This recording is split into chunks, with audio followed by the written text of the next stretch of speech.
Hello,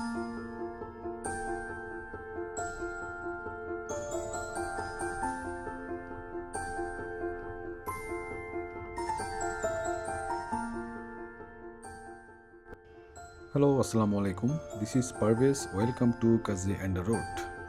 আমরা এখন বৌদ্ধবিহারে ঢোকার জন্য টিকিট সংগ্রহ করব, আর টিকিটের মূল্য এখানে নির্ধারিত করে দেওয়া আছে। আমরা জনপ্রতি 30 টাকা করে টিকিট নিয়ে এখন ভিতরে প্রবেশ করছি।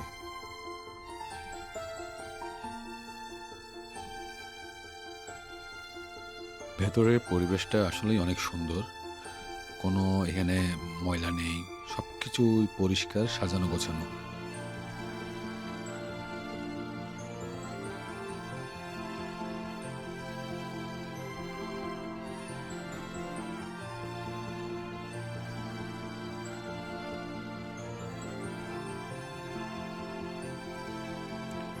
এইখানে একটা ফুড কোর্ট দেখা যাচ্ছে, এবং তারপরে কিছু কুটিরের মতো দেখা যাচ্ছে, যেখানে আসলে মানুষ এখানে আসলে একটু বসে বিশ্রাম করতে পারে।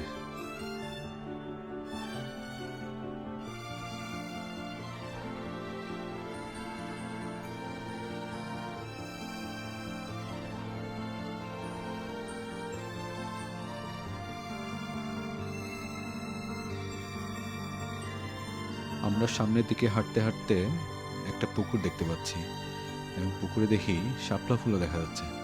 মাশাআল্লাহ, দেখতে অনেক সুন্দর লাগতেছে।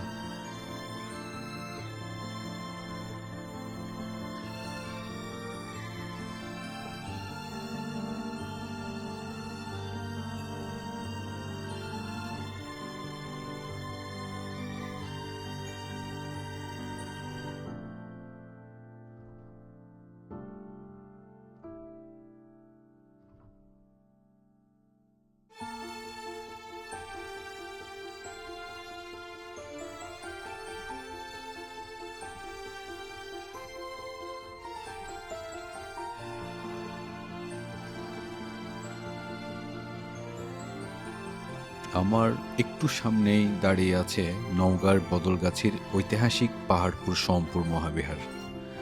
শান্ত প্রকৃতি আর প্রাচীন ইটের গাঁথুনি মিলিয়ে জায়গাটা যেন একদম সময়ের গভীর থেকে উঠে আসা কোনো গল্পের মতো।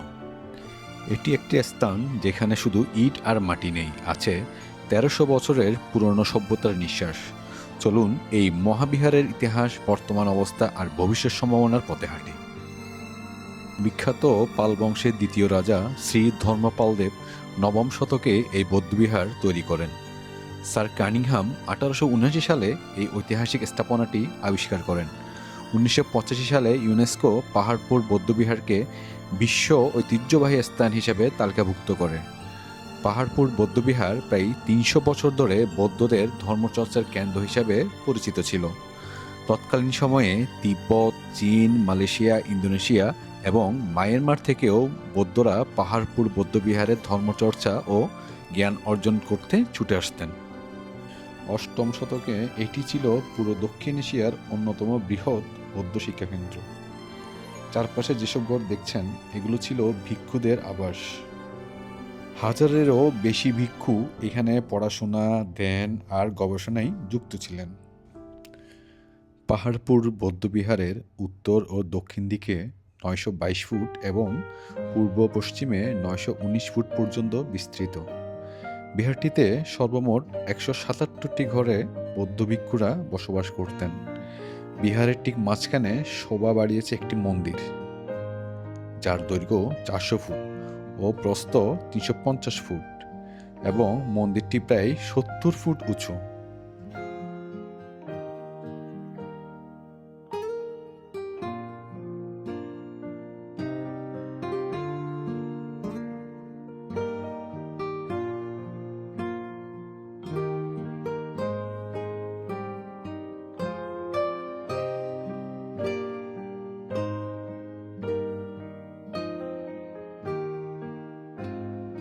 মন্দিরের বাইরে দেয়ালে বুদ্ধ ও হিন্দুদের দেবী মূর্তি এবং পোড়ামাটির বেশ কিছু ফলক স্থান পেয়েছে। এই ইটের নকশা, টেরাকোটার কারুকাজ আর বিশাল স্থাপত্য, সব মিলিয়ে পাহাড়পুর আমাদের জানিয়ে দেয় আমাদের অতীত কত সমৃদ্ধ ছিল। পাহাড়পুর বৌদ্ধবিহারের ভেতরে উন্মুক্ত চত্বরের মাঝখানে কেন্দ্রীয় মন্দিরের ধ্বংসাবশেষ রয়েছে। বিস্ময়কর স্থাপত্য শিল্পের নিদর্শন। মন্দিরের দেয়াল জুড়ে প্রায় 2000 পোড়ামাটির ফলকচিত্র পাওয়া যায়। 400 ফুট দৈর্ঘ্য এবং 350 ফুট প্রস্থের প্রধান মন্দিরটি ইটের সাথে কাদামাটি মিশিয়ে তৈরি করা হয়েছিল। বৌদ্ধবিহারের বাইরে দক্ষিণ দিকের দেয়াল থেকে প্রায় 27 মিটার দূরত্বে একটি মঞ্চে কতগুলো স্নানাগার ও শৌচাগার নির্মাণ করা হয়। এই স্নানাগার ও শৌচাগার বৌদ্ধ বিহারের 102 নং কক্ষের সাথে একটি উঁচু বাঁধানো পথের মাধ্যমে সংযুক্ত ছিল। পাহাড়পুর বৌদ্ধবিহারের প্রাচীরের বাইরে দক্ষিণ পূর্ব কোণে একটি শান বাঁধানো ঘাট দেখতে পাওয়া যায়। এই ঘাট সন্ধ্যাবতীর ঘাট নামে পরিচিত। কথিত আছে রাজা মৈদলনের কন্যা সন্ধ্যাবতী এই ঘাটে স্নান করতেন। বৌদ্ধবিহারের মধ্যে উন্মুক্ত অঙ্গনে বেশ কিছু ধ্বংসপ্রাপ্ত ইমারতের চিহ্ন দেখতে পাওয়া যায়।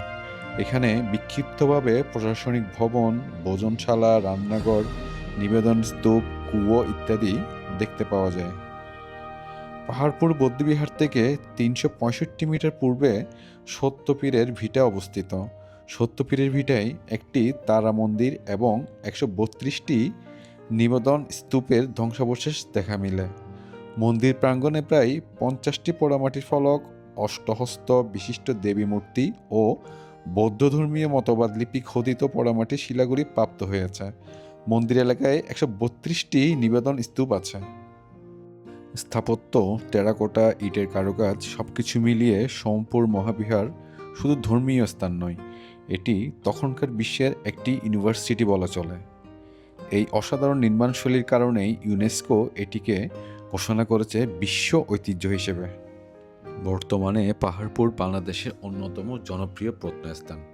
দর্শনার্থীর সংখ্যা বাড়ছে, আশেপাশে পর্যটন সুবিধাও ধীরে ধীরে উন্নত হচ্ছে। কিন্তু বাস্তবতা হলো এত পুরনো স্থাপনা হওয়ারই এই সামনে বড় চ্যালেঞ্জও রয়েছে। টেরাকোটা প্যানেলের ক্ষয়, দেয়ালে শ্যাওলা, মাটির লবণাক্ততা, বর্ষার জলাবদ্ধতা সব মিলিয়ে মূল কাঠামো আস্তে আস্তে নষ্ট হচ্ছে। অনেক জায়গায় কাঠের সিঁড়ি, নতুন নির্মাণ এসব সংরক্ষণের জন্য করা হলেও অনেক বিশেষজ্ঞের মত এসব পরিবর্তন কখনো কখনো ঐতিহাসিক রূপে আড়াল করে দেয়। তবে আশা আছে প্রত্নতত্ত্ব অধিদপ্তর এখন নিয়মিত রক্ষণাবেক্ষণ করছে এবং 2025 সালে আন্তর্জাতিক সহযোগিতার কথা উঠেছে। যদি এই উদ্যোগগুলো সঠিকভাবে বাস্তবায়ন হয় তাহলে পাহাড়পুর আরও ভালোভাবে সংরক্ষিত হবে।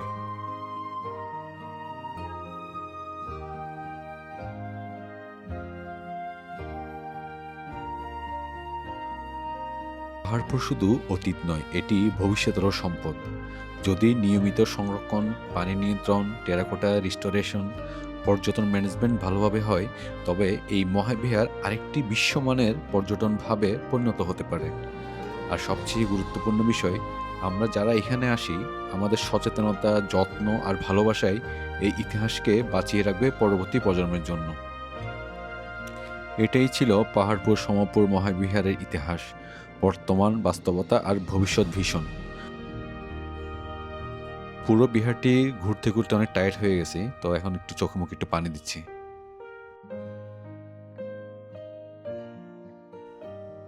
এভাবেই পাহাড়পুর সোমপুর মহাবিহার আমাদের চোখের সামনে খুলে দেয় হাজার বছরের এক অধ্যায়। ইতিহাস, জ্ঞান আর আধ্যাত্মিকতার এমন এক বিষয় যা শুধু দেখা যায় না, অনুভব করা যায়। আজকের ভ্রমণ আমার হৃদয়ে আরেকটি নতুন অভিজ্ঞতা যোগ করলো। বিহার দেখা শেষ করে আমরা বাইরের দিকে আসলাম। এখন দেখি অনেক মানুষ এখানে ঢুকছে, এই যে ওরা যাচ্ছে। তো আমরা এখন এখান থেকে একটা জাংশনে যেতে হবে। এখানে দেখি এক এক জায়গায় গাড়ির ধরন এক এক রকম। এই দেখেন, এটা আবার অন্যরকম একটা গাড়ি, যদিও দেখতে অনেক সুন্দর, যেটা আমরা চট্টগ্রাম শহরে টেম্পো টাইপ আর কি, কিন্তু এটা টেম্পো না, দেখতে সুন্দরই লাগতেছে এটা।